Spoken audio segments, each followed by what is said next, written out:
Greetings, everyone. Welcome to the program representing Brooklyn, the life and work of Major Owens.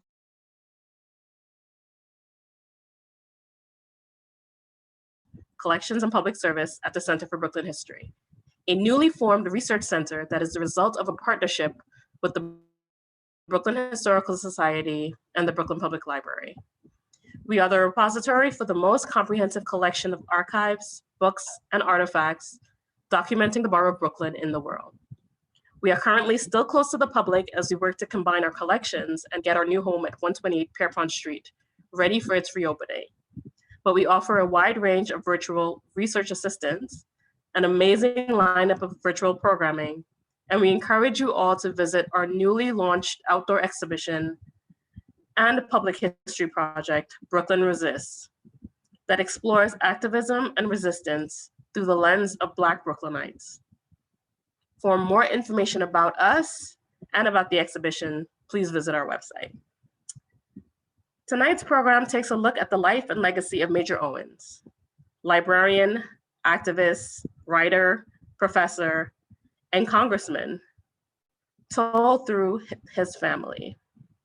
Major Owens represented Brooklyn in Congress for nearly 25 years and championed causes related to education, Americans with disabilities, and libraries, to name a few. His nickname was also the Librarian in Congress. CBH is the proud home of the Major Owens Collection, which consists of materials documenting his life and career.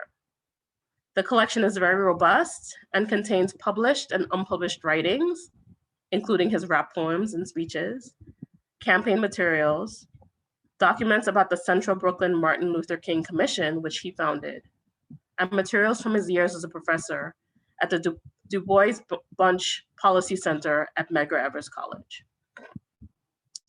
The collection also contains a large personal archive of materials that includes items used in his daily life, such as his wallet, briefcase, and various license plates, photographs from his time in office and of his family, and correspondence, as well as various plaques, awards, and achievements he received throughout his life and career, and a small collection of audiovisual material. A selection of these materials are currently on exhibit in the Central Library at 10 Grand Army Plaza. For more information about the collection, please feel free to view the guide to the collection that will be available in the chat. We have a great discussion ahead of us today, but before I introduce our panelists, I just want to share a few important notes. Tonight's program includes closed captions. That function is available at the bottom of your screen. We want to invite all of you to share your questions tonight. Simply type them into the Q&A box on your screen. And now to introduce our panelists. We're very pleased to be joined tonight by Major Owens' three sons, Chris, Geoffrey, and Mitty.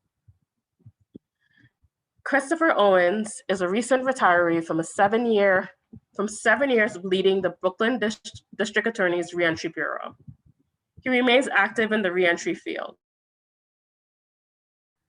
Chris is also the founder of RememberTheMajor.com, advocating for the co-naming of Eastern Parkway as the Major R. Owens Parkway.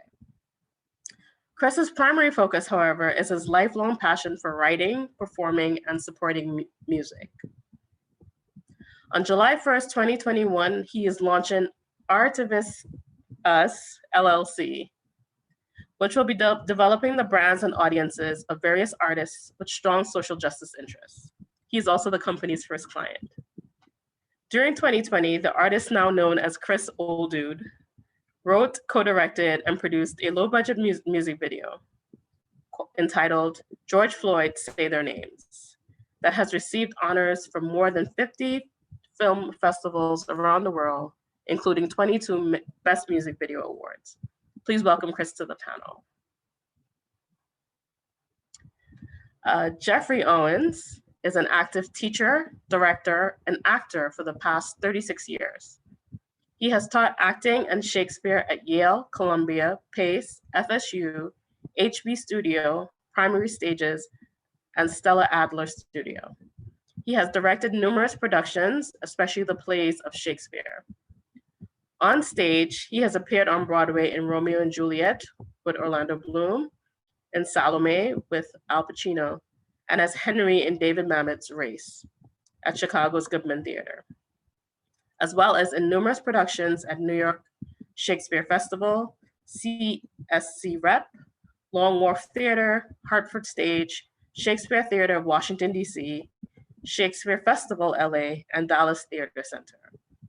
His television credits include The Cosby Show, Power, Ghost, The Good Fight, That Damn Michael Shea, Billions, It's Always Sunny in Philadelphia, On Becoming a God in Central Florida, Divorce, Lucifer, The Affair, The Blacklist, and many, many others.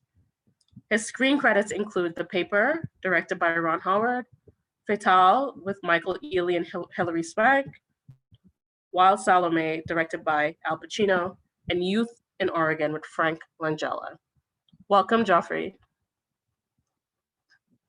And last but not least, we have Millard "Mitty" Owens.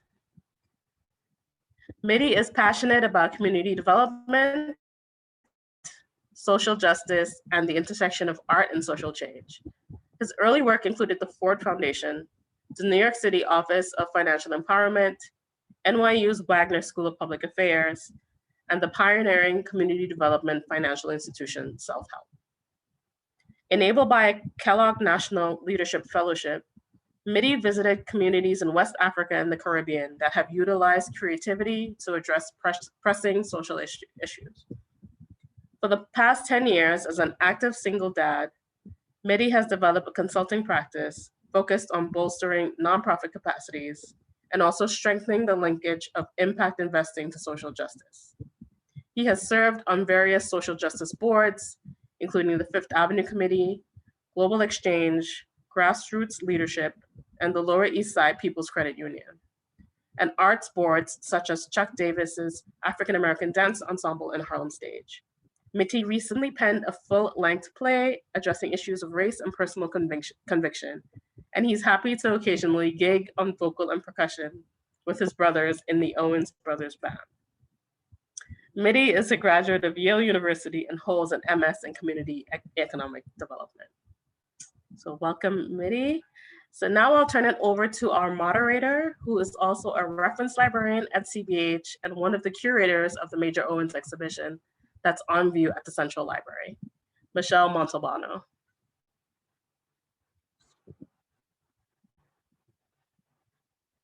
Take it away, Michelle. Thank you, Natiba. Thank you for the great introduction, and thank you all for being here, Geoffrey, Chris, and Mitty. I'm excited to get into talking about your father's illustrious career. So it spanned so many years and so many big moments, beginning, as Natiba talked about, as a librarian at Brooklyn Public Library, a community information librarian who is known for depositing collections all over the borough, as the chair of the Brooklyn chapter of the Congress of Racial Equality. He took office with the New York State Senate in 1975, and in 1983, he was the first person to become elected to the US House of Representatives as a librarian, known thereafter as the Librarian of Congress, where he served for 12 terms until he retired in 2006. So I'd like to ask each of you if there's a single moment, if you can even boil it down to a single moment, that stands out to you in such a legendary career. Should we start with you, Mitty? As the youngest, I will say that I have to go back to the Major Owens parade that occurred in 1973 before he became an elected official. This is pretty amazing to me, that not being an elected official, my father was actually honored with a parade down Eastern Parkway. And I remember it well because all of us were there, of course, but I, as a 9-year-old, got to sit in his lap in the open top convertible. And it was amazing to me. I didn't even fully appreciate it then how unusual it is for someone who at that point was a community leader. Of course, they'd been a librarian and had been the commissioner of the anti-poverty agency, the community development agency, over all the anti-poverty programs under Lindsay. But that usually doesn't warrant a parade down a major avenue. But it's because he was recognized as a man of such great integrity, rooting out corruption, a man of the community. And the other really personal thing I remember is every day walking out of my bedroom into our hallway, which was lined with plaques from every type of organization in the community recognizing him and honoring him. And one other little memory, I remember being at a dinner, many people from around the city, I don't remember when this was, were honoring him. And there was an Asian American organization, a Chinese American organization, and they gave him a gift. And with it was a fortune cookie. And when you open the fortune cookie, it said, Major Owens is the next best thing for the Chinese community next best thing to Confucius for the Chinese community. I remember that. It was very cute. So yeah, he was quite a man of the people, and those were really memorable things. And it meant a lot in terms of having a role model, with a person with such conviction and commitment to public service.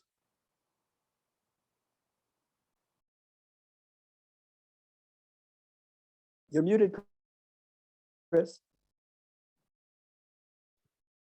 Okay. Now Okay. Go ahead, Chris. Thank you, Jeff. The standout moment for me was a political one. And, you know, there are sort of two of them. People forget that when individuals embark on the journey to become public servants, particularly elected public servants, there are many stumbles and there are many falls before you actually experience quote unquote success or a victory. My father ran for city council in 1965 when I was 6 years old, and he lost. Not only did he lose, he lost badly. I mean, really, really badly. And it was against an incumbent, a popular incumbent, and he was part of a reform democratic movement that was questioning how things were and how they should be. And, you know, he just didn't know what he was doing. The campaign didn't know what it was doing. There were a lot of good people working on the campaign, but they weren't ready to take on the democratic machine. And my father lost. And of course, at that moment was when he decided that the next time he ran for office, he was going to make sure that he won. And even though winning the state Senate seat in 1974 was very sweet, the key moment, I think, politically, was when he won the Democratic primary for Congress, and then there was a court ruling that said that that primary outcome was nullified due to alleged fraud in the election. And the story here is that the alleged fraud was on the part of the person who lost the primary, not on the part of my father's campaign. But that candidate was saying, well, there was fraud, therefore there should be a new election. And the lower court, which was very much influenced by the local Democratic Party, which was not thrilled with my father, went along with that analysis and said there has to be a redo.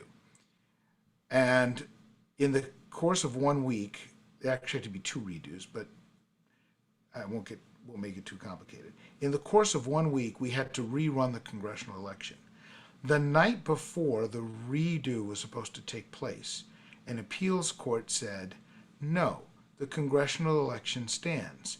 You can't have the loser claim fraud when the loser might have been involved with the fraud, and the margin of victory was such that whatever was in dispute was probably not going to make a difference.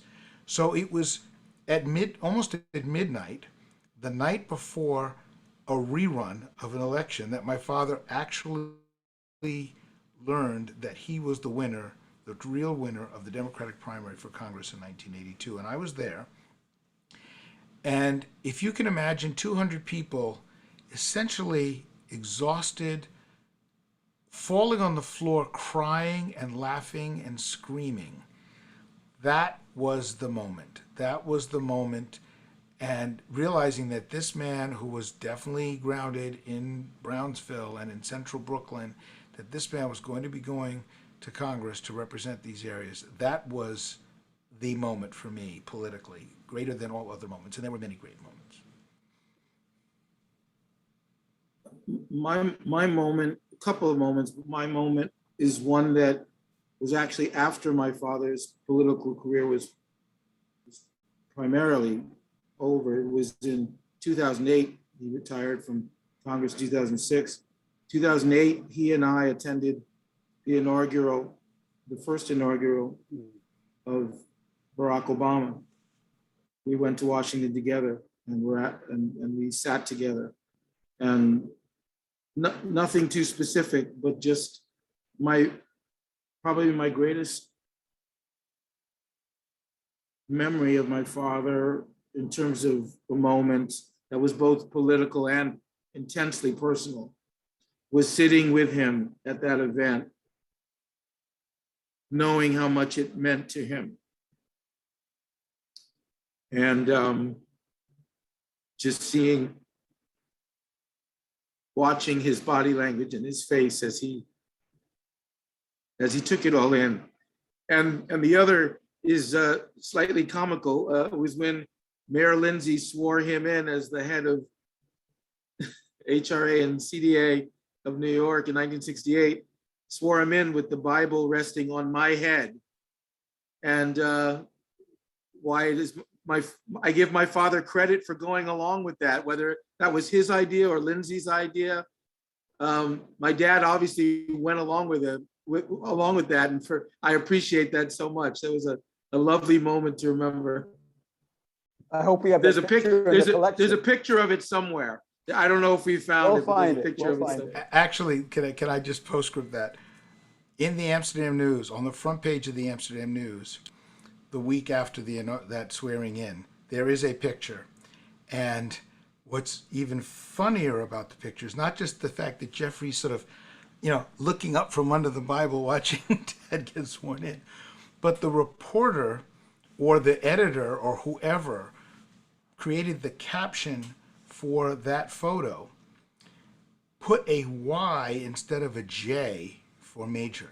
So the caption read, Mayor Lindsay swears in Mayor Owens. And we just love that. And I've been trying to find that picture for years, but I've talked to the Amsterdam News and they haven't been able to find it. So if somebody does, I'll pay a reward for that one. And we thought Dave Dinkins was the first black mayor. No. Right. Those are all such powerful moments, and they all bring together the larger than life sort of towering figure of Major Owens with your father, with a man of the people, with a grassroots activist and reformer. It's really, really stunning.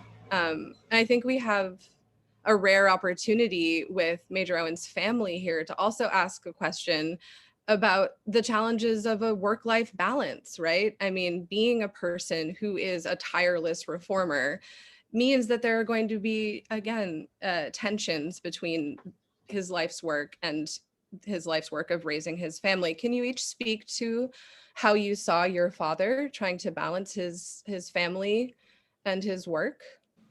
Well, I think that anybody who's committed to public service, whether they're a quote unquote reformer or not, if they're serious about it, they're going to pay a price. If they have a family, they're going to pay a price. The people just don't understand that there are only 24 hours in the day, and an individual has to sleep for some part of that day, in addition to getting work done, in addition to spending time on their own well-being, and in addition to spending time with the family, particularly if you have children. My father was definitely not around a lot when we were young. He was out a lot. And my mother used to drive us through Brownsville when he was a librarian still and working at CORE. Also, she used to drive us through Brownsville in the evening to go pick him up from work. And she would comment as we drove through the street. She would say, you need to understand that your father's not home because he's working here to help people, who need help. And that's what he's committed to, and that's what he's doing. And, our mother reinforced that over and over and over again. And she was very supportive of that and believed in it. Now, that doesn't mean life is perfect. And of course, my parents did get divorced, so obviously life wasn't perfect for them. But the point is that people do pay a price. And I have to mention that, I've run for office a few times and felt that strain myself. And when I look back, I sometimes wonder, was it better that I had lost some of the elections that I lost in terms of the relationship I was able to have with my two boys? Would it have been the same? Would it even existed if I had won some of those elections? And I wouldn't trade that for anything in retrospect. But I remember running into a candidate, again, I won't bust them out with their name, but in I guess it was 2013, or maybe it might have been 1997, I don't remember. No, it was 2005, sorry. I ran into a candidate running for city council at our train station, subway stop. And the candidate and I had conversations, and he looked at me as he was handing out literature as I came through the subway turnstile, and he looked at me and he said, "Chris, how do we do this? How do we do this?" He said, "I take my kids to school. I can't take them to school." You know? And it comes down, you want the relationship, you are going to make sacrifices, or you're going to walk away eventually, because you can't take that. And I think that was very, very real in our household, a real issue for us. If I may, yes, my dad wasn't around a lot, and I'll keep this very brief, but the two things that I remember feeling, first of all, that I was extremely proud of him, and that I was so proud that I had a father who was doing good things for people, who was not corrupt, who had no scandal attached to him. I think Wayne Barrett once called my dad the only honest politician in New York or something.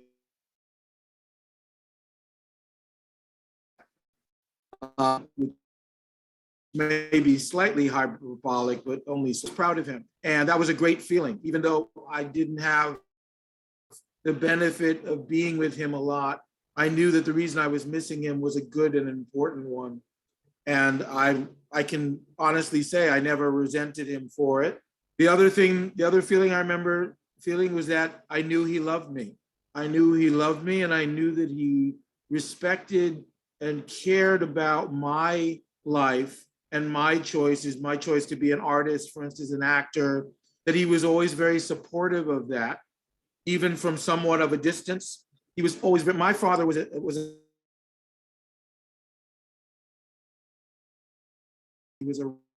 deeply, I was the person in his family who was doing those things, and he was very respectful and encouraging and supportive of all of that throughout my life. I always felt that very clearly, and that was very important to me. I think my brother said it well. I will just add, his indelible imprint is quite evident by the common colors of our shirts. We're all wearing red to, I guess, reflect our radical inclination. This was a pure coincidence, folks. But Dad's leftist inclinations, yes, we carry those. I think my brother said it really well. I will just add, as an affirmation, I so admire when I look around and see electeds or other people who are very involved with public service, or even other areas where they're just deeply involved in their professions, and yet they somehow really make time. They incorporate their kids and their partners in their lives. I so admire that. It's not an easy thing. It was hard on our family, but I also know that Dad just gave so much. And I really admire people who can find that balance. So hats off to folks. It's so critically important. And also it's a gendered thing, right? Because now we're finally changing where it's not so, men can't just step up and say, well, I'm out there saving the world while the wifey's at home raising the kids. No, this is a two-way thing. We need both parents really actively involved to find a way.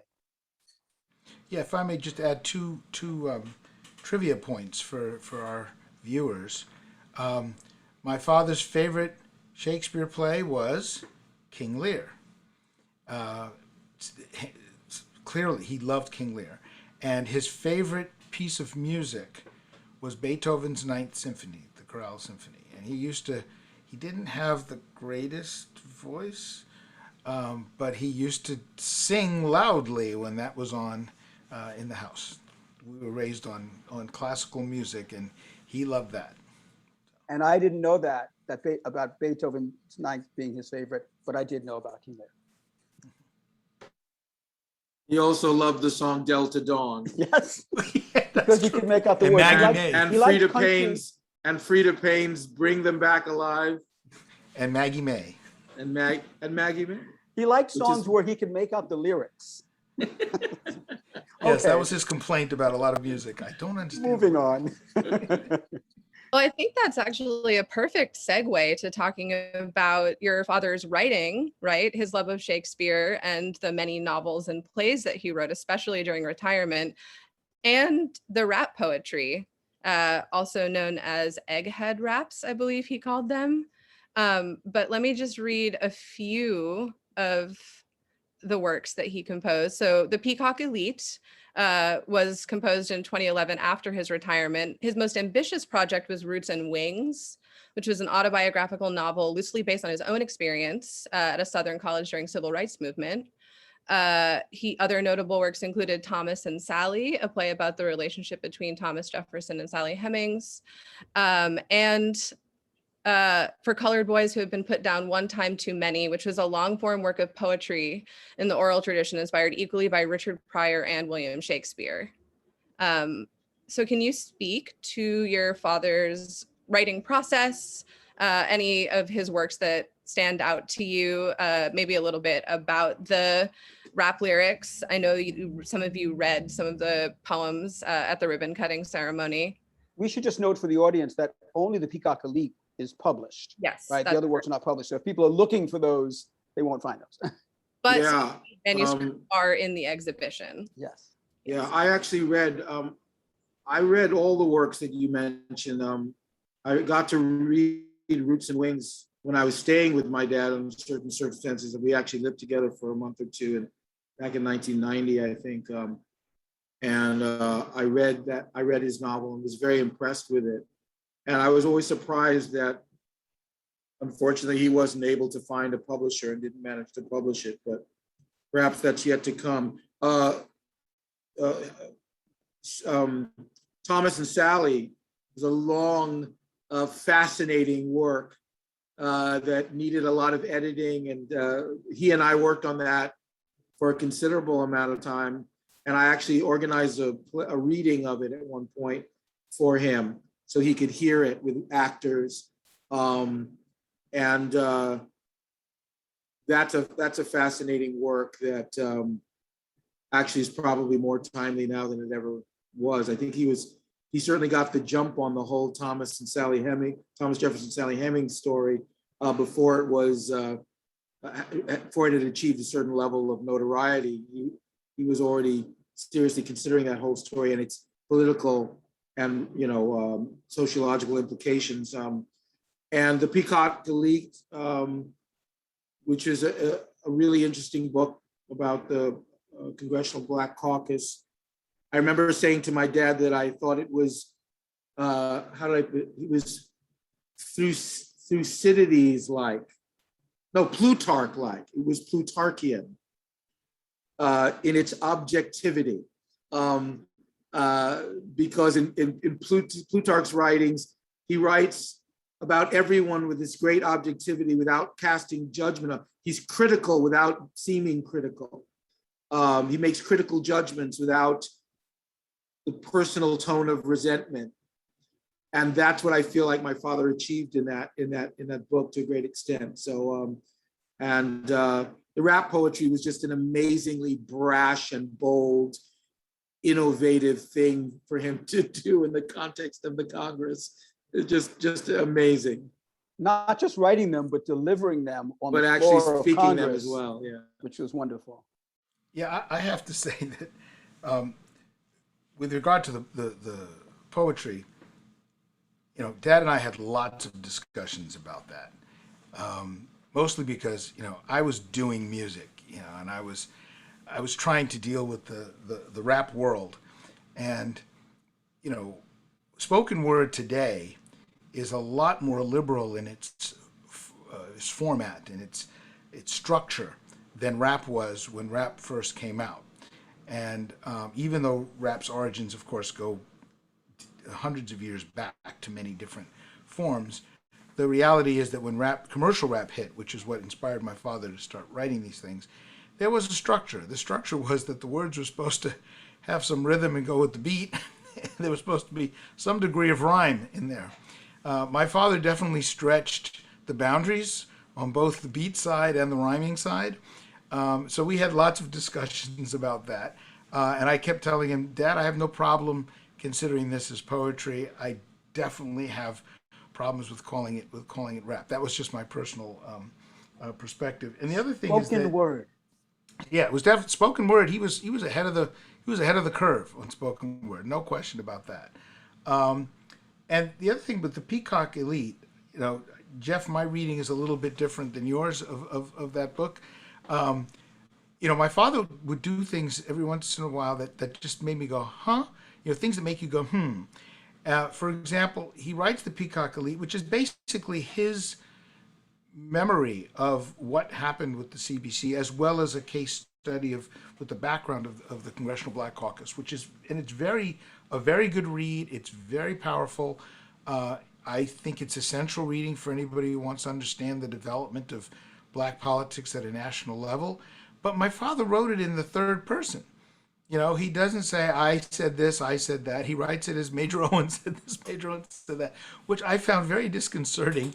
And actually, he does get judgmental. I disagree slightly with Geoffrey, because the very title of the book, The Peacock Elite, is a judgment. He just makes a distinction between peacocks and workhorses. And workhorses are the people who don't go for the headlines or don't make the headlines their priority, and who focus on the institution building and the legislation crafting and the hard work of making sure that there's progress in the community. And the peacocks are those who, yeah, they want to do that too, but they either feel that they're more effective or they get more gratification from getting headlines and being sensational. And he, you know, he names names and he gives examples of where he felt peacocks wasted opportunities to do more of the workhorse stuff. And I think that's important too. Whether one agrees with him or not, that's a matter of personal perspective or historical perspective. But in adding to the discussion of the history of the Congressional Black Caucus, this book is very important. And I do want to, because I actually thought about this, I want to call people's attention, if you read it, and you can get it at the library, you can borrow it from the library, and if not, you can actually still buy a copy. I have extra copies you can buy. In chapter 9, which is called The CBC and the Education Emergency, my dad discusses the whole issue of how education has been abandoned by national politics, including the Democratic Party, and why that is the ultimate crisis for the Black community. And he goes into a variety of different areas, which I won't go into detail here. But suffice it to say that he gets very, very specific about how not just the misunderstanding and misinterpretation, but the power imbalance between white and black at the national political level has continued to oppress Black communities by denying Black communities the quality, affordable, competitive educational opportunities that we deserve. And he lays it out in the context of the Clinton administration in particular, and the Education Secretary Riley, who was the person at the time.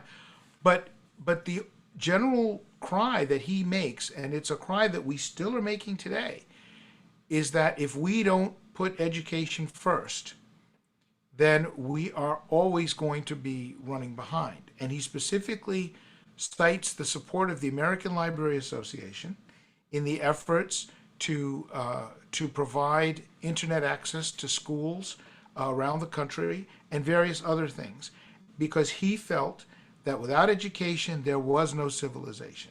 That without education being the great equalizer and the great empowerment force in our community, we were always going to be in an unequal situation.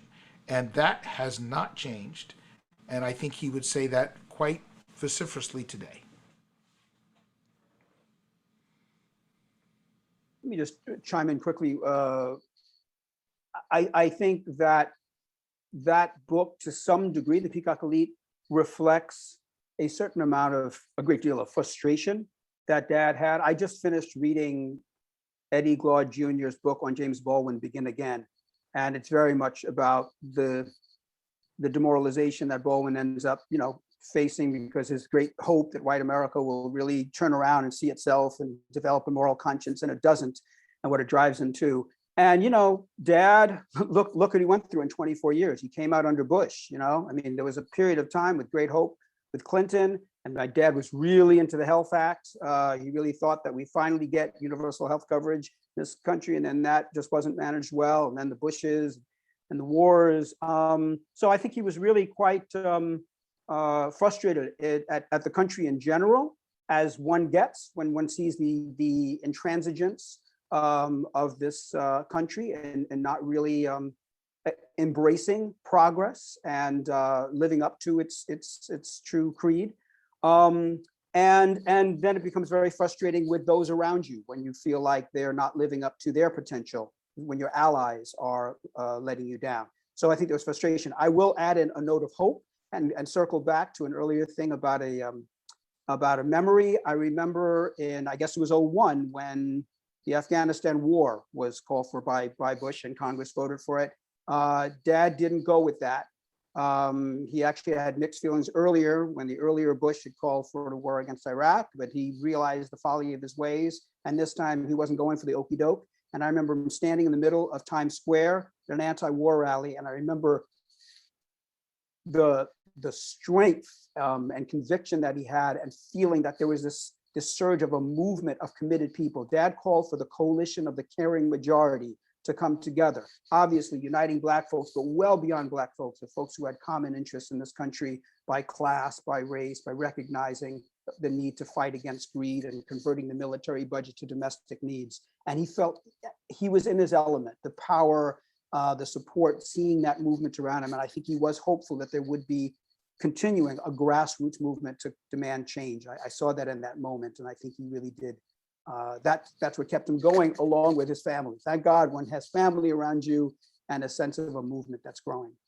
And I think, if I may add one more comment on this point, I think if he looked at the political situation today, and he looked at people in Congress like Alexandria Ocasio-Cortez and folks like that, I think he'd be very pleased that there are people who have that level of energy. He was also a practical person. He was willing to let some things go on occasion in order to get what he considered to be the greater point across. But he was pretty consistent, for example, in not voting for any budget, no matter how much good it had in it that increased military spending. He refused to vote for budgets for years and years and years. And one of the things he says in the Peacock Elite also is that he rails against the fact that Democrats are real big about talking about infrastructure. Does this sound familiar? Like he says very specifically, Democrats always want to talk about infrastructure, but they never want to include education in that infrastructure. and he calls out Democrats. He's like, well, I expect this from the other side, but I don't expect this from my own party. So, he was very, very pointed in holding people up to a higher standard. That's kind of what I meant by it being Plutarchian in its objectivity. Dad in the Peacock Elite, and in general, he wasn't afraid to politically attack those people that everyone considered to be his allies. He attacked the Clinton movement. He admired Clinton a great deal, had a lot of good things going on with Clinton, but if he thought Clinton was wrong, he'd call him on it. Democratic Party, Democratic, Republican, didn't matter. If it was wrong, it was wrong. That's kind of what I meant by that before, yeah. Which is a great quality.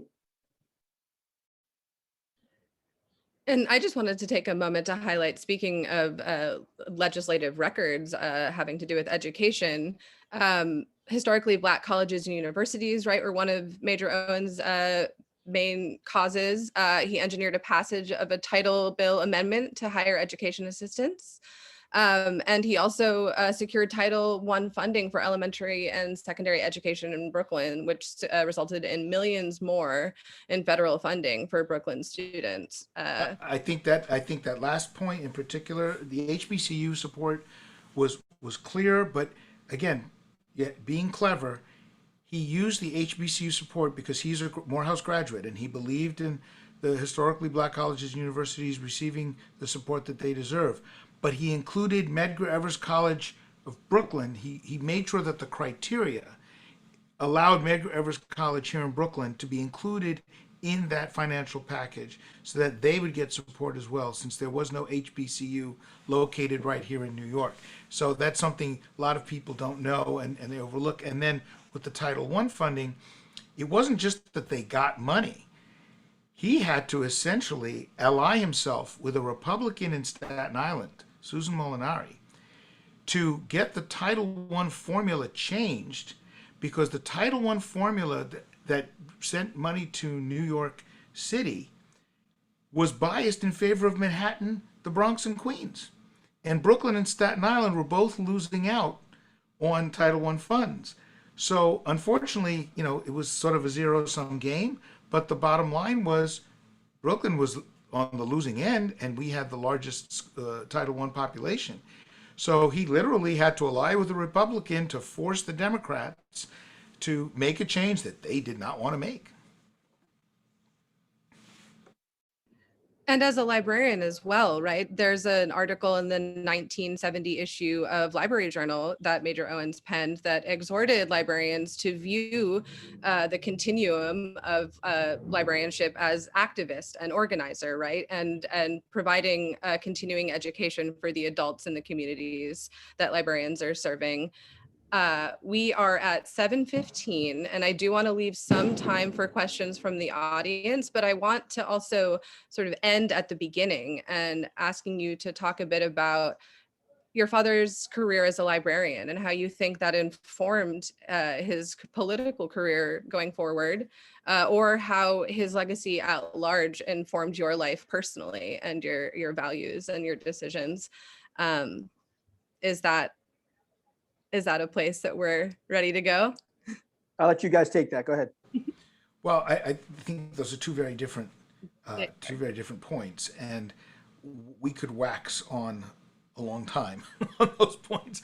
But I think that being a librarian, which was something obviously my father wanted to do ever since he was in school, because he got a Library of Science degree from Atlanta University. It was everything. It meant everything to him. He believed that knowledge was power. I remember conversations with him in the car when I won't say he predicted the internet, but because I think he understood what was going on, but he talked about the power of ideas and how those who control the ideas will control the future. And he was talking about the internet without it being called the internet, but he was talking about the need for people to know more. And I know that his experience with working as a librarian and working with educators is what fueled him in that regard. And I think that shaped all of us in the family. My mother was a teacher. My mother was my father's teacher in college. And that was, education was everything. But it clearly fueled the sense of empowerment that my father wanted to pursue for us as a family and for the community as a whole. Yeah, my father was, everything about my father had to do with morality, ethics, and humanity. His politics were the result of the sense of humanity, ethics, and morality that he found very much in literature. So yes, he was a librarian, but the librarian thing came from a love of books, a love of literature, which there must have been some seed in him as a child, as a young man, which was kindled and fed and nurtured by my mother, Ethel Owens, who was his teacher at Morehouse College, who taught him to love and respect and to take cues from literature. And I feel like I remember having certain conversations with my dad where he'd always cite some moment in Shakespeare, and it was always how Shakespeare was thinking and what he was having a character say or think. And you could see the direct connection between that insight and something political. That within this moment in Shakespeare or some other play or some other writer, there was the germ of a political solution, not just an idea, but a solution. That's something that he could take directly from that literature and use to help people. And that's why it was so important to him about education and the frustration, the fact that the Black community is not being educated by and large, because they were missing out on all of this. But the true education is a moral, ethical, humanist education that one then applies to political principles, etc.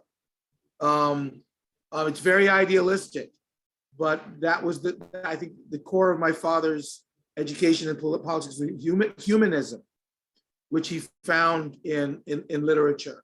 Not just the ideas, but of course the creative expression thereof.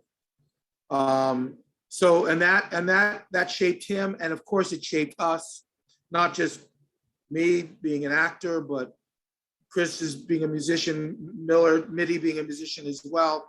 All of us having a devotion to writing, to reading, to art.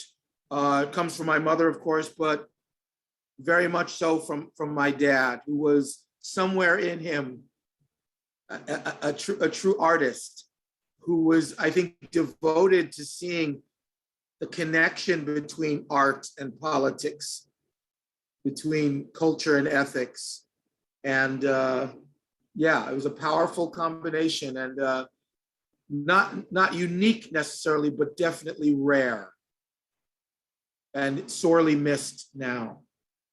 My brother said it well. I will just say that I took the opportunity to peek at the list of attendees, and there's so many wonderful names of people who I recognize. Chris probably knows them even better, but it would be wonderful to have some Q&A where we can hear from some of them, because they knew my father very, very well, worked with him very closely in many different capacities. So I look forward to seeing, hopefully they can also, chat in questions, comments. Well, we can read some of these questions, but we would be remiss if we didn't take this opportunity to talk about the Americans with Disabilities Act that Major Owens was instrumental in getting passed in 1990. We had a couple of different questions asking to make sure we highlight this, including from Jean Johnson. And we had a shout out from Dee Kirshner as well. His uncle Bershad was a neighbor and campaign manager for Major Owens. And he spoke very highly of Congressman Owens and came to admire him too for what he did, and was so happy to meet him when he came to speak at the Brooklyn Society for Ethical Culture. So let's take a moment to talk about the ADA. I will just say, I don't have any deep insight about that. It's interesting to me. No one in our family has a disability per se, right? So oftentimes you hear about people who come to things because of the personal connection, whether it's Dick Cheney coming to maybe have some sympathy for gay rights because of his daughter. So I'm not exactly sure what led Dad down this particular path, but I think it's a wonderful one. It shows the fact that as much as we have issues around one particular set of concerns around race, then we have to recognize the intersectionality of so many issues, including and especially how things which are often more hidden, although hidden in plain sight, disproportionately impact us. So if you're Black and disabled, chances are you have even more barriers because of all the inequities in societies, because of class and everything else. So of course it's a race issue, and it's a gender issue. But for him to have that foresight and to throw himself into that, not just sign on, but be a champion. He was really a champion of that legislation. I don't know the specific story behind that, but I'm very proud of that. Well, I will add two important dimensions. One is that Dad traveled to many, many, many states. I don't know if he made it to every state in the union, but many states, holding public hearings on the American Disabilities Act. And the part that his committee was handling, and Maria, his second wife, could give us more details of how that worked, because she was very much involved with that. But it was the education. The part that he was so motivated by was the fact that the ADA was going to empower children who had learning issues and enable them to get support in a better way than they did before. And it's because of the ADA and the IDEA and all the pieces that came with that, that we are able to take what was called special education and move it to a whole new level of support for parents. Still requires a lot of, knowledge to play the process, but everything from what resources are available in the school, the fact that there have to be meetings and assessments on a regular basis, a lot of that was either created or dramatically improved as a result of the ADA. So education drove his commitment to that as much as, and the fact that the Black community was suffering disproportionately in his mind from the lack of access to that support. That's what drove him. Let me throw in one other issue, labor. Dad was a champion of labor. And I don't know why I momentarily forgot this wonderful memory. One of the few times he actually visited me in my living around in different parts of the country was in Durham, North Carolina. He came down to speak at a hearing of OSHA, the Occupational Safety and Health Act.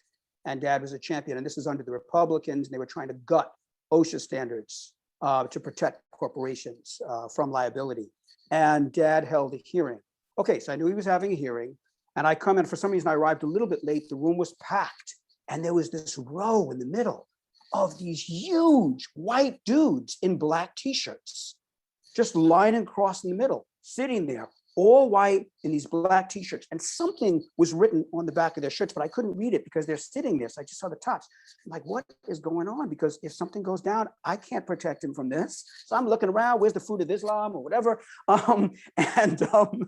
And then Dad has this powerful hearing. He's got people giving testimonies, including a woman who was a Republican whose son died because of some negligence on the part of a corporation in their plant. So he, at a certain point, there's a break and he makes a certain point and people clap, and this row of these huge guys stands up and just gives some tremendous applause. And there's a union of miners that were there to support him. And I was like, oh, okay. So again, these uniting causes, labor, disability, education, he had that vision, he had that commitment, and he was able to build some coalitions like that. Immigration reform as well. I mean, we can keep adding to the list. It's all again, part of this commitment to political empowerment from an intersectional lens. And you've all spoken so beautifully about the many highlights of Major Owens, again, legendary career. And it's been such an honor celebrating his life and work with all of you and with everyone who's attended today. Are there any sort of final remarks that Geoffrey, Chris, or Mitty would like to get in before we close out today? I would just like to say thank you to everybody who's paying attention. I think that my father was not someone who got a lot of headlines. He was a workhorse. And so, his name, those who are older know his name and have some sense of what he's done. Those who are younger really don't. And that's one of the reasons why I work on rememberthemajor.com to make sure that his name does not disappear, but more importantly, the work that he did in his name does not disappear. And I'm very grateful to the library for creating the Major Owens Welcome Center as one of many things that are now emerging to memorialize him and to continue the discussion about what's important. We live in interesting times, but guess what? We lived in interesting times then, and we'll live in interesting times in 10 years.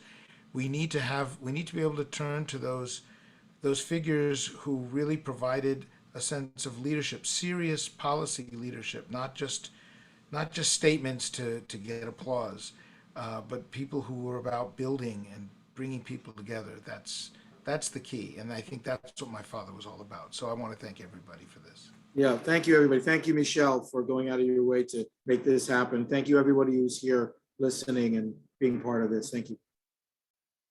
Yeah, I want to give a special shout out to my big brother, Chris, for really helping to push all this remembrance. It's really wonderful. And I want to give a big shout out to the library for doing this work. There's no greater reward and honor to my father than having anything connected to the library. And in a day and age where everything is named after corporations, where you look around a corporate logo, corporate logo, corporate logo, it's very meaningful to look up and see a name. And for young people who don't know who he is, hopefully they will ask, or they'll be able to read the plaque to understand, oh, that's what this man stood for. And that's why his name is emblazoned here on the library. It's really wonderful. It means a lot. Thank you. And thanks to everyone for coming. There's no better note to end on. Thank you all so much for coming tonight. It's been such a pleasure talking to you. And my thanks again to Natiba Guy-Clement for organizing this as well, and our colleagues in government affairs. Thank you. Thank you all so much, and have a great night.